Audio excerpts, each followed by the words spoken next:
Sebagai perempuan, membuat pilihan seringkali menjadi tantangan. Kerap kali kita ditanya, bekerja atau jadi ibu rumah tangga? Seolah-olah memilih salah satu akan mengorbankan yang lainnya. Pilihan bekerja akan dilihat sebagai pilihan yang melawan kodrat, sementara pilihan menjadi ibu rumah tangga akan membuat perempuan dinilai mengorbankan bakat. Dilema dan penghakiman yang tidak pernah dialami oleh laki-laki. Kapan kita pernah mendengar seorang pria ditanya, mau berkarir atau jadi ayah yang baik? Tiap kali perempuan bimbang mengambil pilihan, orang-orang dengan gampang memvonis, perempuan memang ribet. Kami bukan makhluk yang ribet, juga tidak ingin ribet. Cara pandang dunia atas perempuan yang membuat kami harus bertimbang lebih banyak saat harus mengambil pilihan. Jika kami kadang tampak bimbang atau ribet, percayalah itu hanyalah akibat, bukan pembawaan. Mari tegaskan satu hal, perempuan itu selalu multiperan dan semuanya hadir dengan tuntutan. Tidak ada satupun dari kita yang kekurangan pekerjaan. Menjadi pengurus komite di sekolah, aktif di kegiatan pengajian di lingkungan, bekerja dari rumah dengan jam kerja fleksibel dan beragam bentuk lain. Di era digitalisasi teknologi ini, perempuan bekerja dalam berbagai bentuk dan aktivitas yang bervariasi. Dan itu artinya jumlah perempuan berkarya di negeri ini luar biasa besar. Tapi dukungan yang diberikan, baik dari lingkungan maupun kebijakan, seringkali tidak sepadan dengan kontribusi yang kita berikan. Ketika seorang perempuan memutuskan untuk bekerja di luar rumah, faktor-faktor yang dihadapi masih akan tetap ada, bentuknya bisa macam-macam, dari mulai tradisi, norma, stereotip, bahkan hukum positif. Ada 104 negara di dunia ini punya undang-undang yang mencegah perempuan bekerja di pekerjaan tertentu. 18 negara bahkan mempunyai aturan yang memungkinkan suami mencegah istri-istri mereka bekerja. Secara global ada sekitar 2,7 miliar perempuan yang secara hukum dilarang memiliki pekerjaan yang sama dengan laki-laki.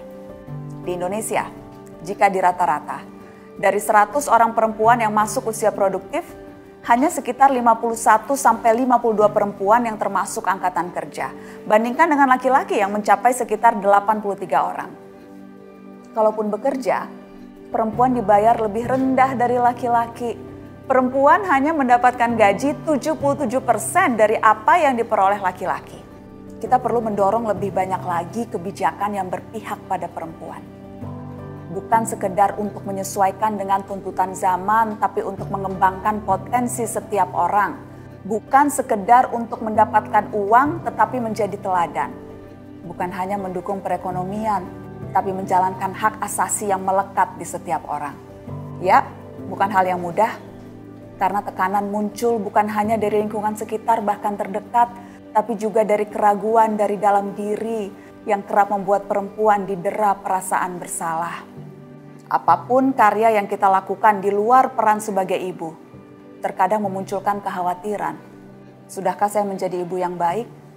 Padahal ibu yang bekerja berapapun waktunya, jelas tetap ibu sepenuh waktu. Memang ada lebih banyak tantangan, tapi bukan berarti kita tidak bisa merasa bahagia ketika melakukan keduanya. Bahagia dan ibu bekerja adalah kata yang sejalan maknanya. Menjadi ibu dan terus berkarya adalah dua peran yang kita pilih untuk saling melengkapi, bukan saling menegasi. Perempuan tidak harus memilih, kita bisa mendapatkan keduanya. Kita layak dan berhak melakukan itu tanpa diliputi kekhawatiran akan celaan dari sekitar. Wajar jika tetap ada keraguan. Keputusan seorang perempuan biasanya didasari oleh pertimbangan yang lebih kompleks. Semakin kompleks situasinya, kian tidak merdeka seorang perempuan mengambil sikap.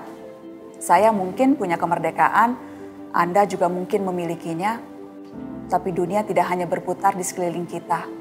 Ada dunia-dunia perempuan lain yang masih serba tertutup, serba mengekang, juga serba membatasi. Tugas perempuan yang diberkahi cukup kemerdekaan adalah mendorong perempuan lain untuk lebih berani menunjukkan sikap. Ciri perempuan kuat itu adalah yang percaya diri dan berani unjuk kemampuan. Kita adalah pekerja keras dimanapun kita berada dan berusaha, bahkan di lingkungan yang didominasi laki-laki. Tidak perlu didera kekhawatiran dan perasaan bersalah ketika kita berhasil menunjukkan karya. Saya percaya, Jika setiap perempuan memiliki dosis kemerdekaan untuk berbuat, bertindak dan berkarya, maka dunia akan merasakan perubahan yang benar-benar nyata.